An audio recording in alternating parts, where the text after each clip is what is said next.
What's going on? My name is Psyche and welcome back to Dead Cells. Today I will be doing my 2.1 melee weapons tier list. Since I haven't seen anyone on the platform do one of these, I thought I might as well just be the first.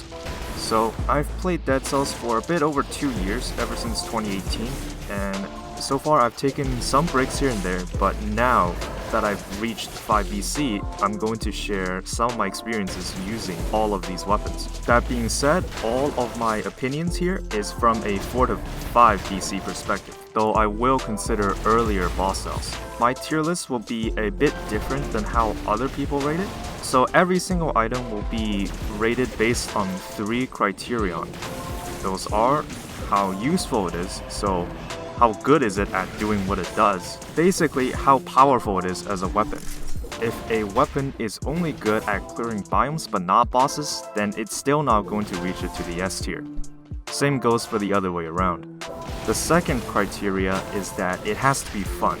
Now you look at a weapon like Sadist's stiletto, and before 2.1 it was a very broken item. And yeah, it was kind of fun that you were just killing everything in 1 or 2 blows, but in my opinion, you're just there hitting the enemy over and over until it dies. And that's not that fun. So for a weapon to reach the S tier rank, it would have to be both fun and useful. The third and final criterion is that the weapon has to have a learning curve. A learning curve essentially boils down to how much practice you need with this weapon in order for it to reach its full potential. So for example, something like, again, the Sadist stiletto. There is very low learning potential. You just pick open wounds, you just hammer the enemy with it over and over again until it dies. Not a lot of learning there, to be honest. Now you look at something like the Rhythm and Bazooki. The attack pattern on it is very much timing based, and it is probably one of the most weirdest weapons to use at first. Same goes for something like the barrel launcher. Because these weapons have a high amount of learning curve, it makes it the more fun because the more you master the weapon and the more fun you have with it. So those are the 3 criterions that I use to rate my weapons. And secondly, there are also these borders that I use around each weapon as to indicate how much support it needs to reach its full potential. So a green border, such as with the shovel can just work on its own. It does not need support from other weapons, though certainly it will make it a lot better if it did. Something like the oiled sword particularly requires fire synergy to get its critical condition met. So an orange border means that a weapon needs a small amount of support. And finally, a blue border means that the weapon needs a great amount of support.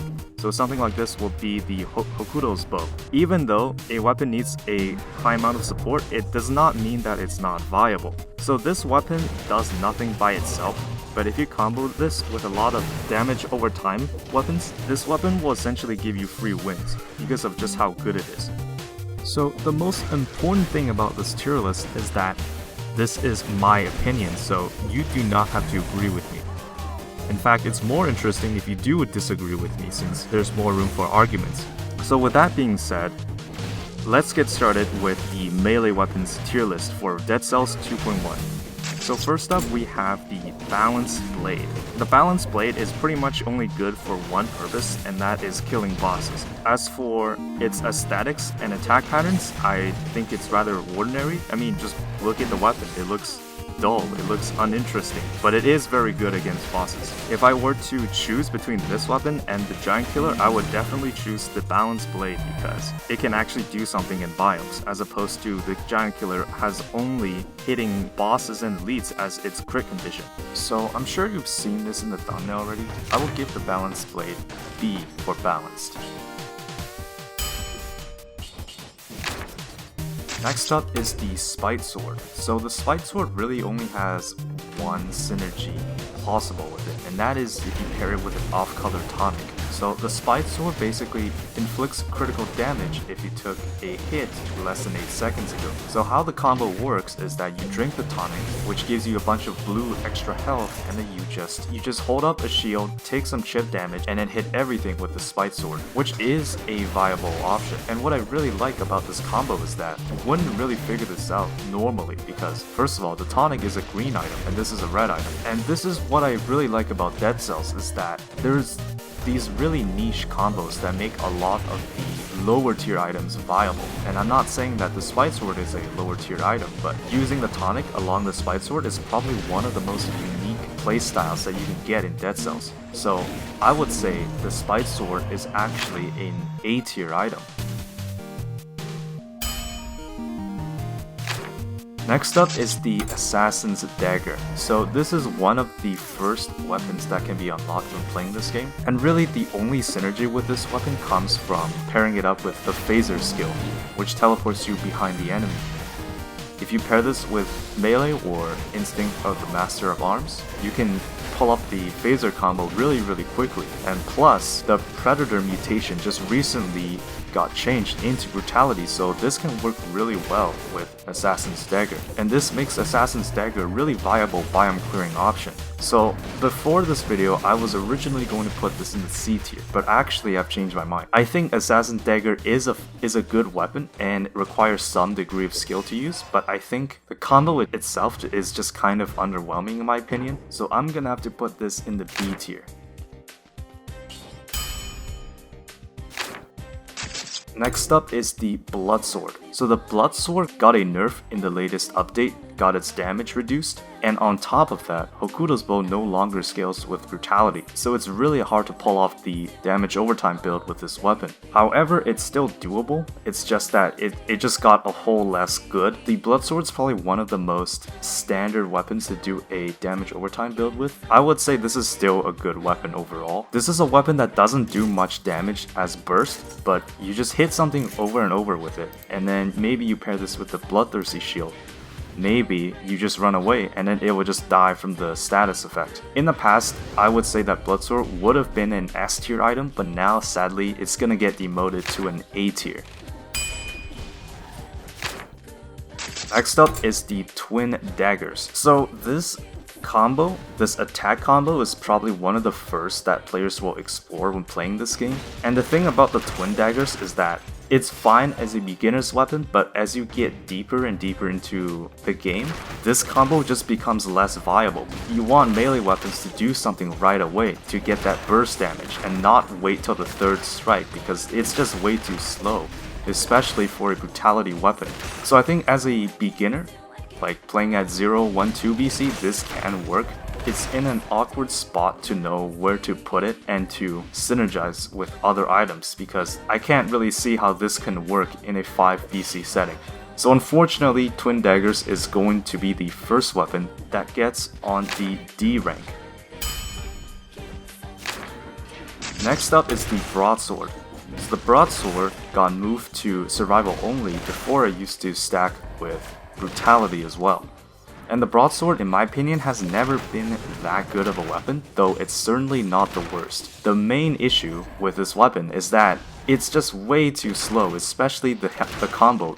I mean, yeah, the third hit does a lot of damage, but how often are you actually going to pull off that third hit? Now, unlike a lot of other survival melee weapons, I can generally tolerate some of them being slow, such as Seismic Strike or the Flint, but Broadsword is just way too slow and the payoff just isn't there in my opinion. While I don't think this is the worst item in the game and that it's possible to make it work, I'm gonna have to put Broadsword in the C tier. Next up, Shrapnel Axes. So the Shrapnel Axes has a unique aspect in the fact that it's the only melee weapon in the game that contains ammo. So the main unique factor about the Shrapnel Axis is that you can pair this with the Rapier mutation and you can get arrows back from enemies. And the combo that the Shrapnel Axis do, which I believe is a 5-hit combo. Yes, the final hit does a lot of damage, but again with the Broadsword, it's a very long setup and how often are you actually going to get the 5th hit in? Shrapnel Axis, in my opinion, can provide some really unique synergies with the Rapier mutation, but overall as a weapon, I think it serves more as utility than an actual weapon. So as for Shrapnel Axis, I'm also going to put it into the C tier. Next up is the Giant Killer. So the Giant Killer is either the best item in the game or the worst item in the game because of its really difficult critical condition to meet.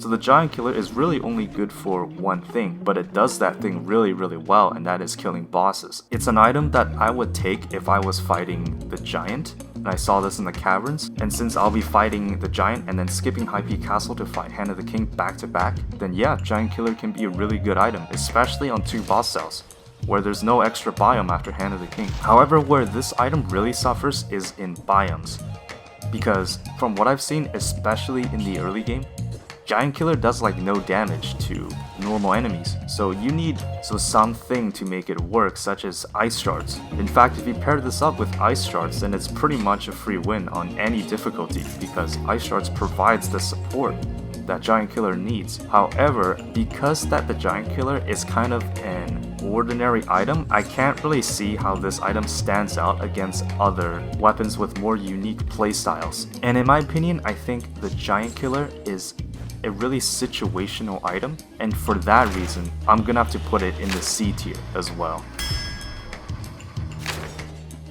So the Swift Sword, similarly to the Spite Sword, has only really one synergy that makes it stand out. You can run this with Velocity, and the other combo is again paired up with an off-color tonic. On the tooltip of the tonic, even though it doesn't say it, this tonic actually gives you a speed boost when you use it, so the Swift Sword is actually viable in bosses. And again, it's because of this versatility, the uniqueness of this item, that I think Swift Sword is really good. It's fun to use because it forces you to rush through biomes to keep its critical condition, and in bosses, it, again, with tonic, it's completely usable as a weapon.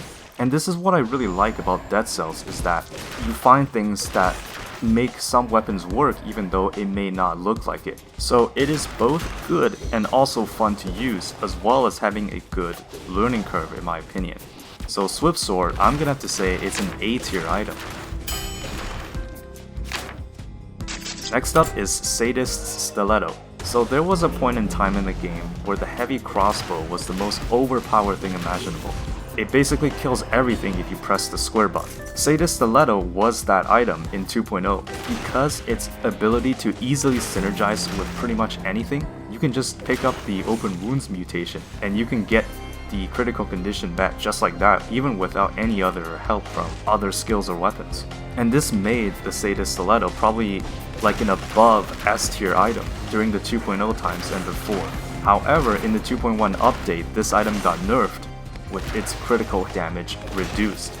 And I think it's because of this nerf that really hurts the weapon. It still scales with tactics, so you can still run this with Hokuto's bow. However, because of its damage reduction, and from what I've seen, the damage reduction is actually kind of significant. So I would say that Sadist Stiletto is no longer an S tier item. While it's very good, it doesn't provide a lot of fun interactions, and honestly, if I won a game with Sadist Stiletto, I would feel really good.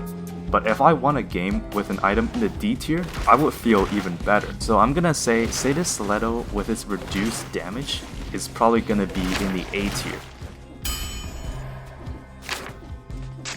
Next up, the Cursed Sword. The thing about the Cursed Sword is that you can't exactly make it work, and it's mostly just the meme in the community. So Cursed Sword, I'm gonna have to say, is gonna have to be unranked for this reason.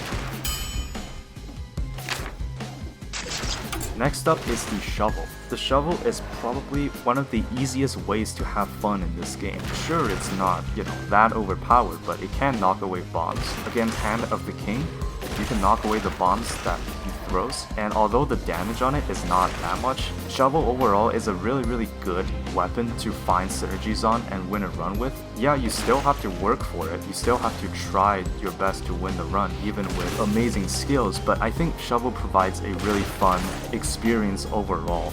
So I'm gonna have to say that Shovel is a B tier item. Next up is Seismic Strike. So Seismic Strike, now in 2.1, scales with survival only as to dual scaling with brutality. And Seismic Strike is a weapon that I go back and forth on a lot because of its slow attack speed, which is something that I think really hurts it as a weapon. However, the synergy that it can get out of your other items is really good, because Seismic Strike can pretty much lock down any single target enemy and it cannot attack back. plus it provides the rooting ethics, which by itself can activate the Heart of Ice mutation. And like every other survival melee weapon, Seismic Strike requires a certain degree of skill to use because you need to find the correct timing to use it so that you don't get hit by an off-screen projectile coming in or something. Overall, Seismic Strike is a really fantastic item. It's not the most broken thing in the world, so I'm gonna have to say it is an A tier item. Next up is the War Spear.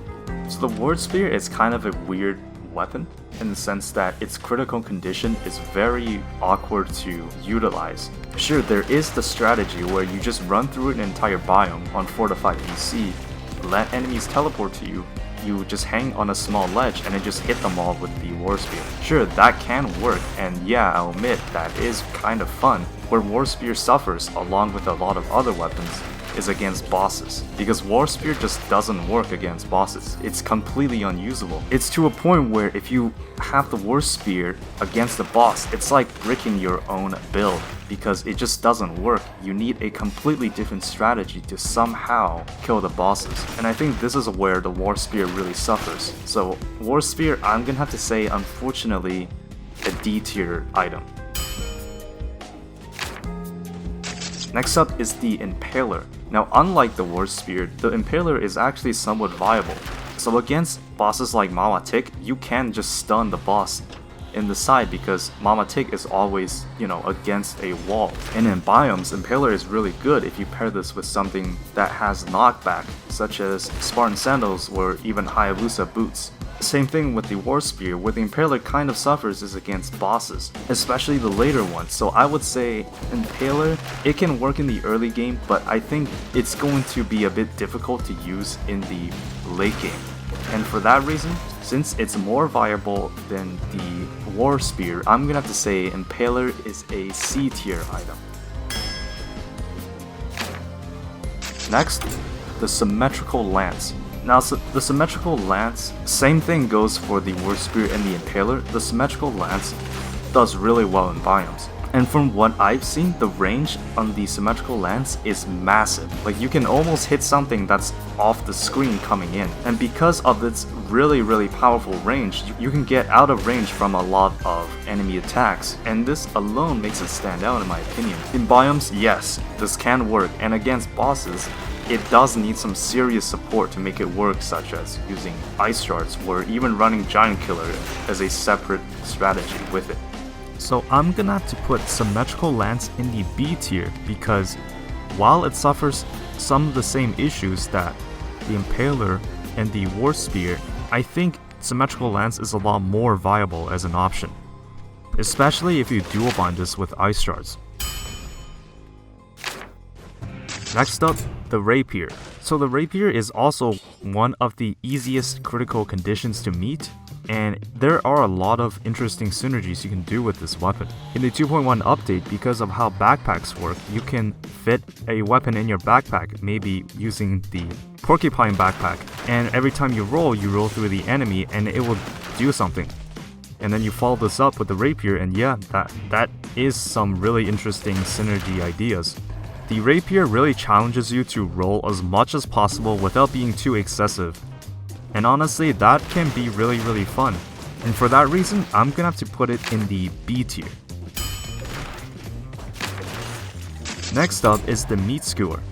So the Meat Skewer is a weapon that I haven't tried out for a really long time when I unlocked it. And honestly, at first glance, I thought it was really boring because, you're just running side to side and you're just hitting something when you have the chance. But actually, the Meat Skewer has one of the greatest learning curves in all of the weapons because the direction that you use the Meat Skewer actually matters, and sometimes the controls have to be pretty much perfect in order to maximize your DPS. So a lot of times when I use this in the beginning, I would just dash away from an enemy because I will mess up the timing as well as the direction of which way I'm facing. However, once you do master the Meat Skewer, it is just really good because when you dash, you are given invincibility frames. So there's a lot of strategic opportunities to use the Meat Skewer. And honestly, it's one of the best brutality weapons out there in my opinion. So the Meat Skewer is going to be the first item to be on the S tier on this tier list. Next up, Valmont's Whip. So the Valmont's Whip has a really interesting critical condition in the sense that the enemy has to be a certain distance away from the player. This too has a good learning curve because you have to get used to how the enemies are distanced before you can get in the critical hit. And if you master this weapon, you can get a critical hit every single time, even without the help of some other weapons. However, where this weapon really shines is the versatility as to which weapons you can pair it up with. You can pair this up with the Boy's Axe. If you're running tactics, just root the enemy in place and hit them with the Valmont's Whip. If your stat is high enough, the Valmont's Whip can one-shot the ground shakers in the caverns. Like, that is really good. You can also pair this with the Spartan sandals. Just kick an enemy back and then hit them with the Valmont's Whip because it gets them into position. You can even pair this with the Hayabusa boots because, you know, the third hit knocks back enemies and you can hit them with the Valmont's Whip. And this is what I really like about this weapon, is that it's very versatile and it's really much diverse as to what you can pair it up with. And because of that reason, because that it's so good, it does a lot of damage, it's fun to use, and it's very much versatile, I'm gonna have to say Valmont's Whip is also an S tier item. Next up is the Hayabusa gauntlets. So this is somewhat of a hit or miss item. It's really good once you get the critical condition in, which is attacking something with 40% or less health, but it's not so good if you're attacking when the critical condition is not met. So I would say that you really need something to work alongside the Hayabusa gauntlets to make it work, but once it works, yeah, it works. It just demolishes everything essentially, especially with a giant fight. You get the fists down to 50% health, just hit them with the gauntlet, and it's just dead in no time. It's good in biomes, it's good in bosses, so I would say the Hayabusa gauntlets is an A tier item for that. Next up, as I was talking before, the Hayabusa boots. So the gimmick with the boots is that the third hit of the combo knocks back nearby enemies and repels projectiles. The main issue with this is that in biomes, like, it's really hard to find a place where this can be useful. Hayabusa boots works more as a utility item than a primary item. However, if you want to knock back projectiles, why not just use the assault shield? It also knocks back nearby enemies, and it works, and you can parry with it. Again, with the assault shield, you can also use it to repel projectiles. So I don't really see too much of a reason to use the Hayabusa boots when other options exist, and it's just better at what it does, honestly. This weapon suffers in biomes and it suffers in bosses, and because of that, I think it overall hurts your experience rather than gaining something from it. And for that reason, I'm gonna have to put the Hayabusa boots in the D tier.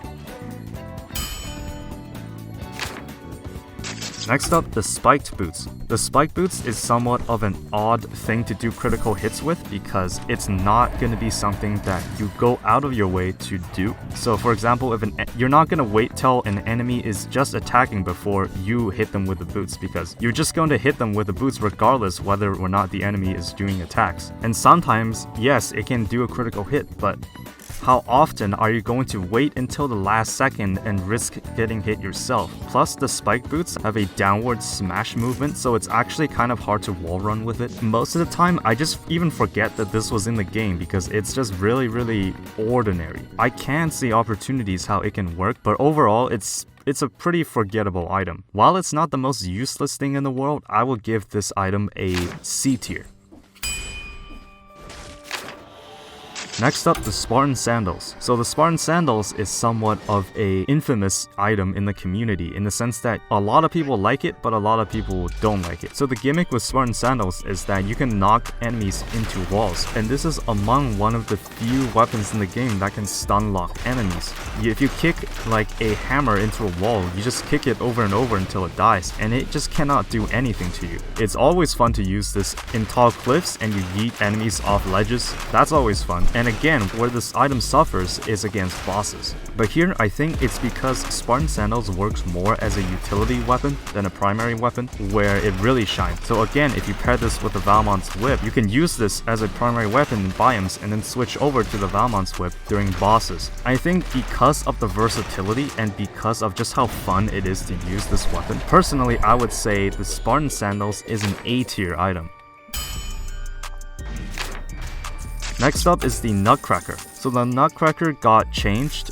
Now it scales with survival only as opposed to dual scaling with brutality. And the problem with Nutcracker is that it specifically needs Wolf Trap or the Boy's Axe to make it viable in bosses, because it's really hard to freeze or root bosses, because I believe the first time you root a boss, it works as normal, but afterwards it just doesn't work anymore. And Wolf Trap as well as the Boy's Axe is one of the few items that can mitigate this. Yeah, you can run this with freezing weapons such as the Ice Grenade or the Ice Bow, and yeah, it works well in biomes, but you specifically need Wolf Trap to make it viable in bosses. And yes, you can have a lot of fun just freezing and rooting enemies, and there are a lot of synergy opportunities with this weapon, but overall I would say Nutcracker is an above average weapon, and I would put it in the B tier.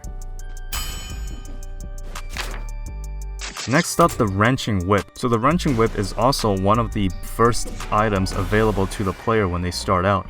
And back then, I think it works well as a starter item, especially against shields. This completely negates shielded enemies, and it does somewhat stun locks the enemy on the third hit, so it can be helpful. But I think the main problem with the Wrenching Whip is that it's too basic of a combo, and just like the twin daggers, it's really hard to find synergies that work well with this weapon. On 012 BC, yeah, I mean, the Wrenching Whip can work as a viable build.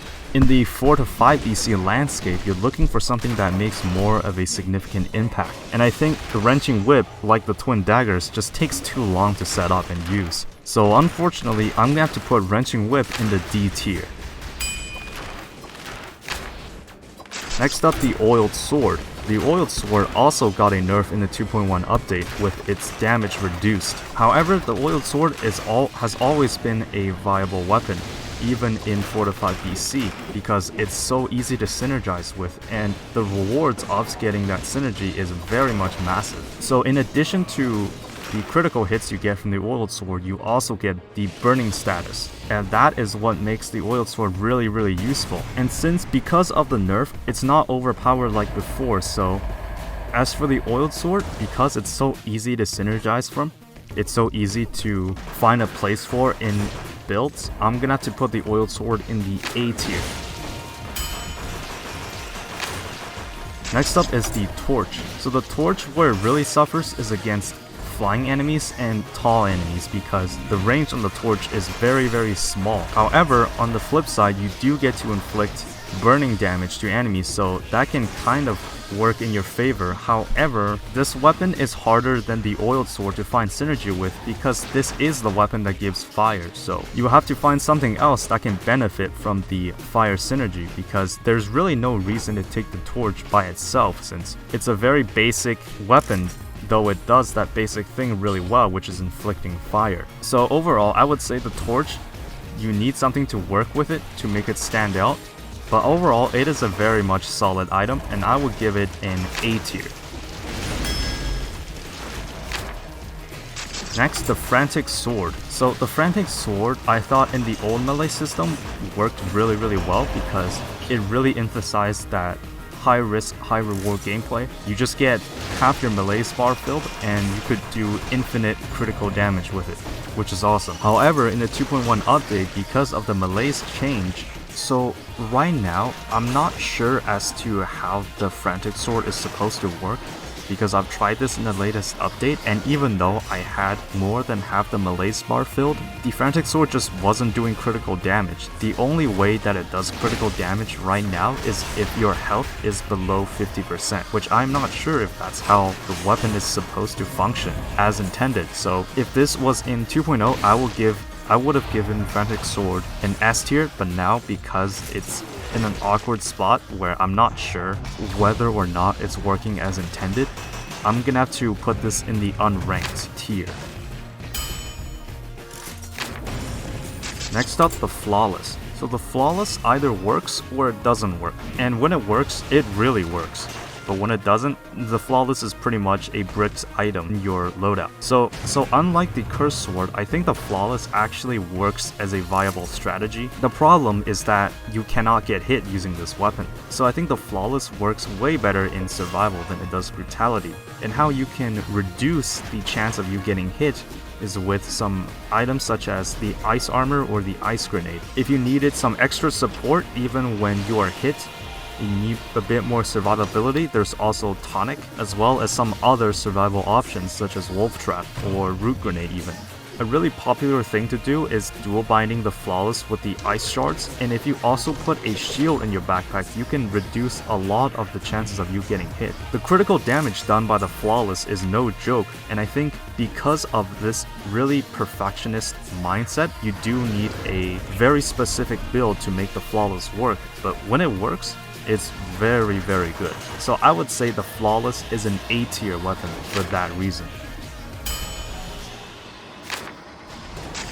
Next up is the Flint. The Flint, like a lot of other survival melee weapons, suffers from its slow attack speed. However, I do believe the Flint got a buff in the update because the charge up on the Flint is now a bit faster. The Flint does need some degree of skill to use, and like a lot of other survival builds, you will probably get hit a bunch of times using this weapon. And really, I think, yes, they made a good choice limiting this weapon to survival scaling only because there's really no reason to use the Flint if you're not going to do the charge up attack, unless the enemy's on like 1 HP or something. So really, I think the Flint needs a lot more work to use, but overall, it's kind of an underwhelming weapon, honestly. It's just really hard to find a place where Flint can synergize well with other items, and for that reason, I'm gonna have to say Flint is a C tier item.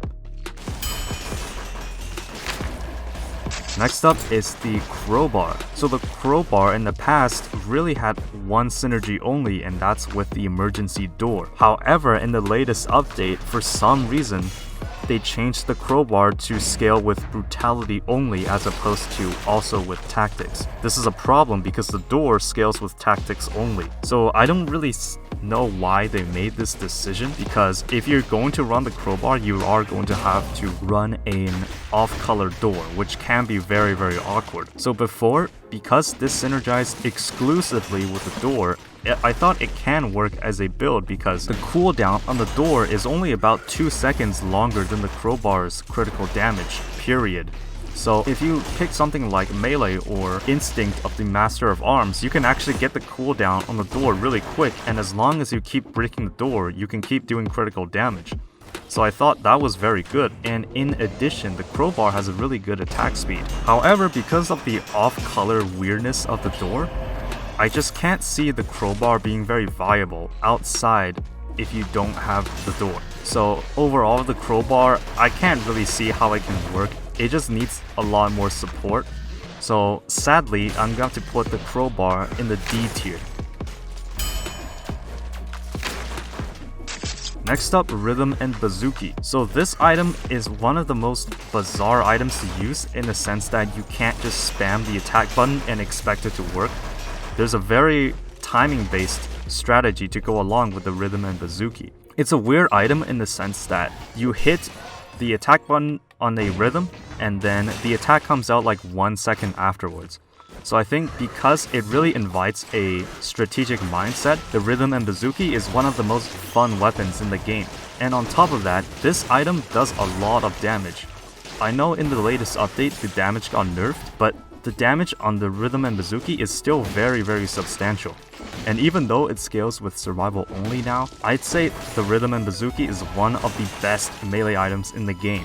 Like in the Conjunctivius fight, you can just stand in the middle platform, and because the range on the Rhythm and Bazooki is just so massive that you can hit the boss from anywhere on the arena. And for that reason, I'm gonna have to say Rhythm and Bazooki has got to be one of the best melee items in the game. So I'm gonna have to put it in the S tier.